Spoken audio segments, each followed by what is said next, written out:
In Lesson 9, we're going to be talking about modeling with polynomial functions. But before we do that, we want to make sure we review Lesson 8 in the group warm-up numbers 1 and 2. So if you haven't done so already, make sure that you pause the video at this time and take some time to go over numbers 1 and 2 on your own.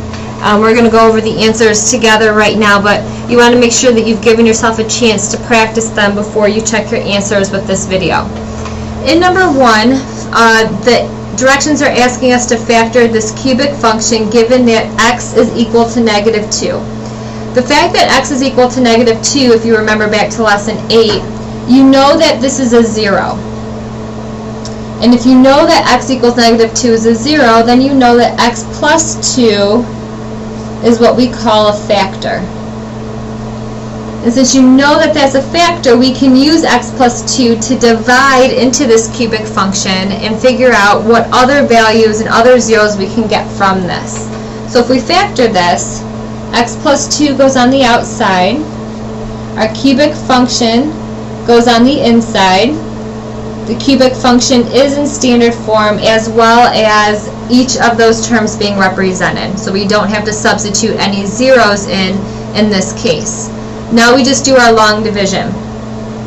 X is our leading x on the outside, x cubed is our leading x on the inside, so we're missing an x squared between the two of them. So it goes above our x squared column. So x squared times x gives me x to the third. X squared times positive 2 is a plus 2x squared. Subtract both of these terms. I don't have any double negatives below. This cancels out, which is what I want. Negative 5x squared minus 2x squared gives me negative 7x squared. Drop down our next term.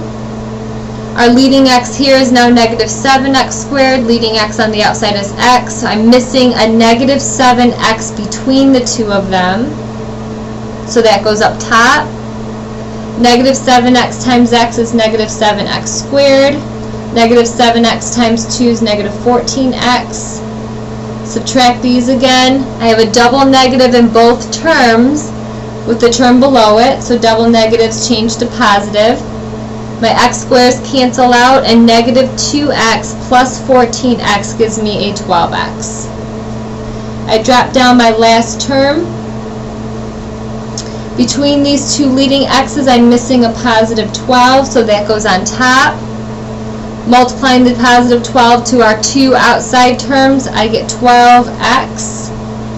12 times positive 2 is a plus 24. I subtract these two and I end up with 0. So my factors are x plus 2, of course, because I use that to multiply or to long divide through, and my answer that I get, which is x squared minus 7x plus 12. I can take this one step further because I can factor this quadratic one more time, and it works out pretty nicely since I need a number in the middle that's 7, two numbers that give me the 7 that multiply to give me 12. I know this can break down to x minus 4, x minus 3. Of course, my x plus 2 is on the outside. And those are my three factors of this cubic. So that's number 1. In number 2, they're asking us to find the zeros of this cubic given that x equals negative 2 is a 0. So we want to find the other zeros.